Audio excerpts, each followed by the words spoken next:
Good afternoon, everyone. To everyone who's on the call, I can't express my deep gratitude to you. Personally, of being on this ticket was the privilege of a lifetime to be with Vice President Harris. But as an American, to see you out there and to see the work that you did, to know that you put your heart, your soul, your time, your talent, your treasure into something bigger than yourselves, the promise of this country, a place where everyone belongs, where no one needs to go hungry or be unsheltered, and where differences of opinion can be celebrated and differences of ideas. And you put that out there and you worked hard for it. And for that, I am forever grateful.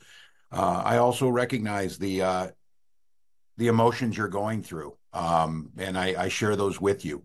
As the vice president often says, we weren't running against something, we were running for something. And to watch the joy, the vision, the compassion, the decency that the vice president brought to this, and that each and every one of you reflected every place we went, the caring and the sense of joy. I know it's incredibly disappointing now. And look, candidly, it's a bit scary because there's a very different vision that's being put out there. But now more than ever, we need the light to shine through.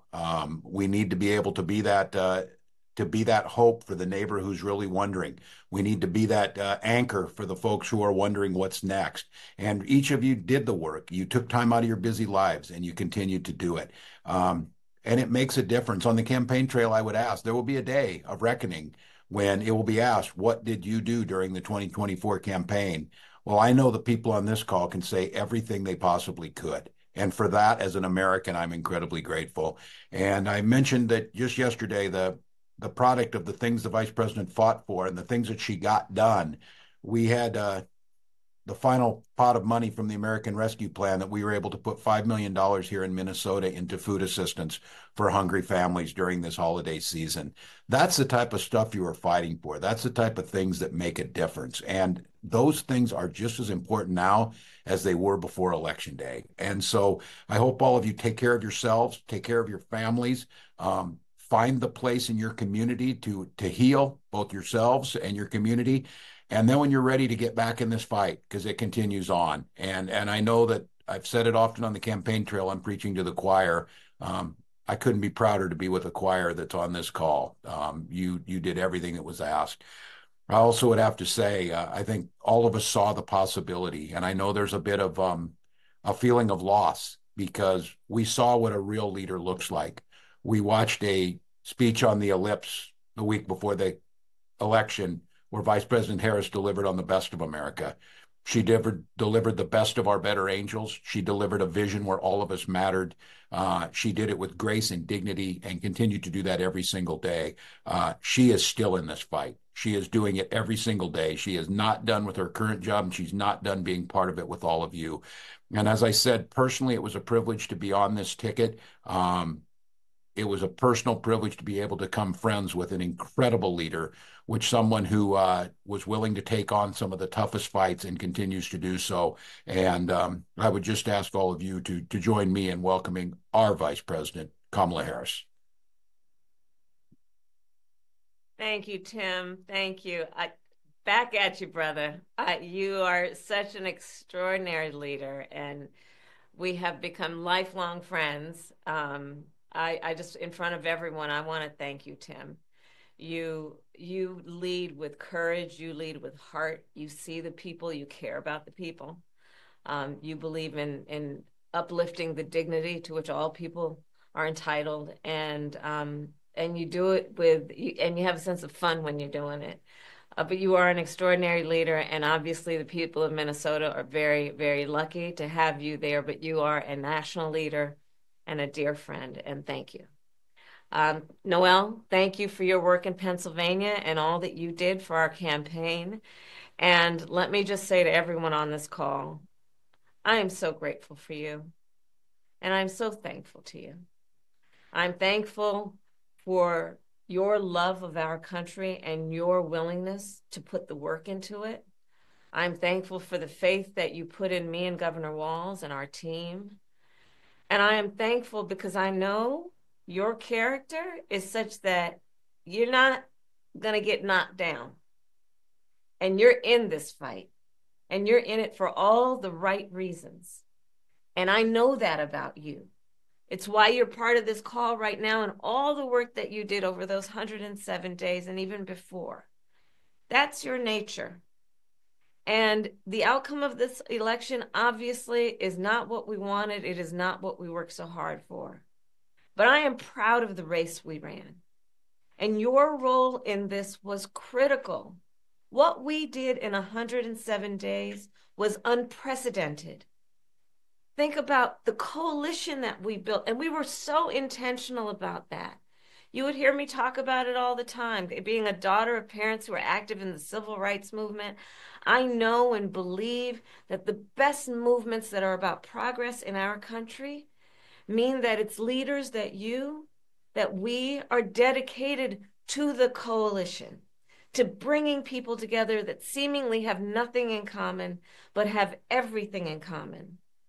A coalition where we bring people together based on a deep love of our country and our understanding that the strength of our country will be a function of our willingness to put in the work, and that we will do that work with a sense of joy, yes, with a sense of work ethic and understanding it's going to be hard, but it's good work. It's good work to be engaged in a collective fight for America's future. And it means so much to me and to Governor Walz that you knocked on doors, you called friends, you called in favors. You said, hey, I showed up at your softball game. Now I need you to show up at the campaign office. You put in the time. It was personal for you. And you gave all that you could to support our campaign. Because of your efforts, get this, we raised an historic $1.4 billion, almost $1.5 billion from grassroots supporters alone, the most in presidential campaign history. Nearly 8 million donors contributed an average donation of about $56 to fuel our people-powered campaign.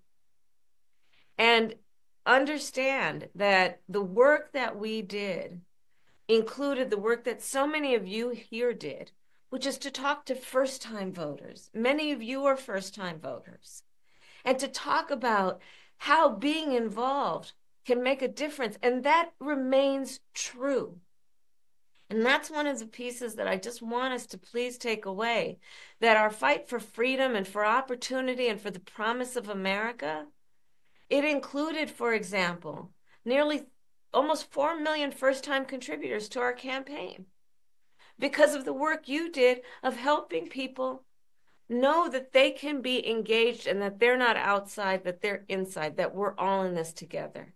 And that work continues. The work must continue of reminding ourselves that we have an ability to stay engaged in a way that will make a difference. The work that you all did, it's going to have lasting effect. Again, I'll say, the election didn't turn out like we wanted it to. Certainly not as we planned for it to. But understand that the work we put into it was about empowering people. That's the spirit with the work we did. Our spirit and our work was about saying that it is a strength that we each have to lift people up as opposed to beating people down. It is a strength we have that has lasting effect. So all that work that you did that was about engaging with other people, engaging with perfect strangers and in their face seeing a neighbor, that has lasting effect. It reminds people that there are leaders like you who care and will bring us together. And sometimes in the darkest moments, people lose faith in that. Are there people out there that feel that way? And you reminded people that yes, there are. And there are a lot of us. And that strength cannot be taken from us. That is our strength. It cannot be taken from us. So listen, as I said the day after the election, I still strongly believe the light of America's promise will burn bright as long as we never give up and we keep fighting. And the fight that fueled our campaign a fight for freedom and opportunity, that did not end on November 5th. A fight for the dignity of all people, that did not end on November 5th. A fight for the future, a future in which all people receive the promise of America? No. A fight that is about a fight for the ideals of our nation, the ideals that reflect the promise of America, that fight's not over. So look, we still have a lot to fight for, okay? A future where every American can pursue their dreams, ambitions, and aspirations, where the women of America have the right to make decisions about their own body, not their government telling them what to do. Our fight for the rule of law, for freedom for all, for equal justice, for the sacred principle that everyone, no matter where they start out, has certain fundamental rights and freedoms that must be upheld. That's not over. That fight's still in us, and it burns strong. And I know this is an uncertain time. I'm clear-eyed about that. I know you're clear-eyed about it. And it feels heavy. And I just have to remind you, don't you ever let anybody take your power from you.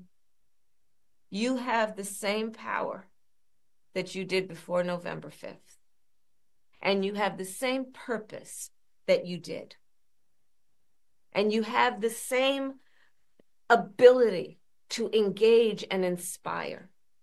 So don't ever let anybody or any circumstance take your power from you. Look, this mission that we have, it takes hard work.